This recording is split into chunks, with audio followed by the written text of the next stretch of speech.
Thank you and welcome to the show this morning.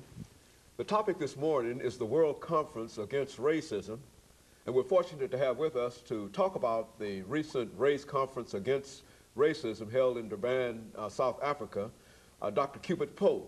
And of course, Dr. Poe, let me welcome you to the show this morning and to talk about what I consider to be a very, very important topic, and that is the World Conference Against Racism. I'm sure that not many of our audience understand exactly what this conference was all about, and I think that you'll have an opportunity to inform us of that event. But before we get into that, Dr. Poe, let's talk about Dr. CPoe, and to give you an opportunity to talk about some of the things that were important in your life that eventually led you to where we are now. Well, Dr. Haney, of course, I am a Christian psychiatrist and a minister of the gospel here in Nashville, Tennessee. I'm a former pastor. I served as interim pastor of Spruce Street Baptist Church here in Nashville, and then pastor of First Community Church here in Nashville.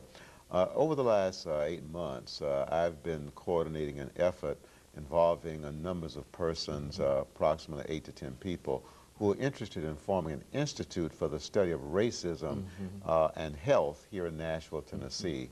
And so because of that, I decided that it would be good for me to go to Durban, South Africa, and attend the World Conference Against Racism. Let's talk about this World Conference Against Racism, Dr. Poe. When you talk about the World Conference Against Racism, are you saying that all of the nations, the overwhelming majority of the nations of the world, came together to talk about this issue of racism? There were many, many nations there. I don't have a specific count, but there were many, many nations there from all over the world. And as you know, the U.S. Initially decided not to come and then did send a watered-down delegation to the conference. Of course, you know, Israel did come for a while, but the U.S. Then subsequently left. But yes, I would say most nations around the world were represented at that conference. Now, how long did this conference last? This conference lasted for a total of 2 weeks. The first week was a meeting of the non-governmental organizations. These were groups from various countries throughout the world who were involved in the struggle against racism in one form or the other. Some were fighting the problem of classism, the problem of racism against the Dalits and India. This is 260 million people who used to be referred to as the untouchables. Others were there talking about the issues of poverty in South America. Others were talking about the problems of the Aborigines in Australia. Then we had others talking about the issue of covert racism in Canada. So we had people from all over the world talking about racism in its various manifestations. But all of them agreed upon the problem of racism. You know, as a psychiatrist, how would you define racism? I mean, within the context of how the World Conference used its definition of that word. Well, now, my definition is that racism is an expression of self-hate. If I hate myself, then it's almost impossible not to hate you and not to hate other people. But I feel that we're all members of one race, and that is the human race created by God. And so if I hate one person, whether that person is of the same ethnic identity or of a different ethnic identity, then I believe I've got a problem of racism. And so racism is not necessarily directed toward one group. It's a person who is a racist is really a person who hates humanity in a real sense. Is that what you're saying? Yes, I'm saying that racism is much larger and deeper than hostility or hatred towards a particular person or a particular ethnic group. If I'm a racist in relationship to blacks, then I'm also a racist in relationship to whites and Jews and Hispanics. And so it's a human problem that it's a human problem. It involves the problem of self-hate extending itself to involve other people. Well, now, how was it possible to get all of these nations together?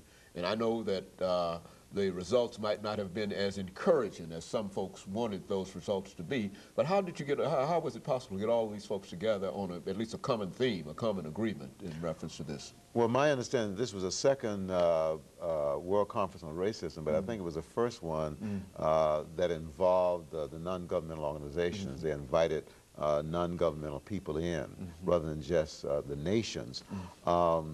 It was sponsored by the United Nations, specifically the United Nations High Commissioner for Human Rights was the person who coordinated the conference. And he called this conference together in South Africa. Well, why was South Africa selected for this particular conference? I don't know, except perhaps the fact that South Africa, being an example of a nation that had a real severe problem with racism, apartheid racism, and in 1994, with the election of Mandela, Nelson Mandela, the apartheid legislation was dismantled.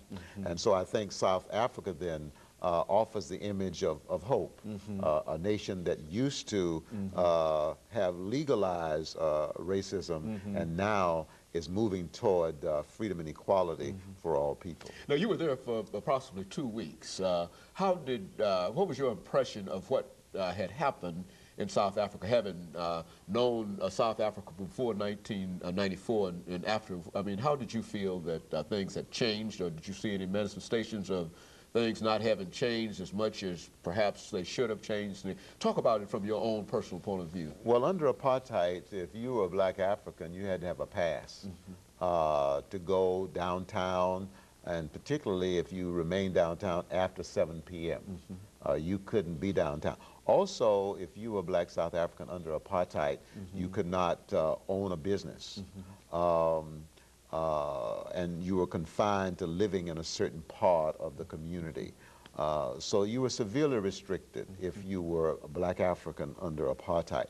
If you were colored, you had a little bit more freedom.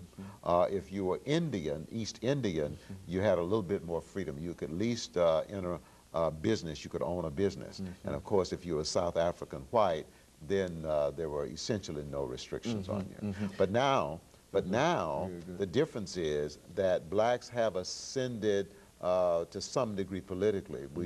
For example, after Mandela served as president, they elected another South African black. His name is Mbeki, and he's the president, and we got a chance to hear him speak, and I was very impressed. He seems to be a man of wisdom and a man of compassion. In addition, the mayor of Durban is a black man. So blacks are beginning to acquire some political power, but in terms of economic wherewithal or resources, business involvement, they still have a very long way to go. And so racism might have dissipated somewhat in the political arena, which is to say that there are more more black Africans in political positions than ever before, in positions that they would not have been allowed to occupy prior to this time. Now, while changes have been made there, but you also believe that in some of these other areas, economic areas primarily, that's a real problem in terms of trying to bridge this gap between the haves, the have-nots, and those who... do you consider that to be a problem? Or what? Yes, I mean the economic differential is a carryover from apartheid racism. There are other carryovers too. That's a real source of problems for South Africa right now. One is the poverty. Most of the poverty you'll find among South African blacks. Less so among South African Indians, less so among South African whites. Also, there's a problem of crime. And I interviewed many people, most of whom were cab drivers, and I asked them, why was there so much crime? And of course, Dr. Poe, let me interrupt here for this first commercial break, which will give us an opportunity to come back to this issue of crime. And of course, we'll be back with our audience following this short commercial break. Guest is Dr. Cupid Poe,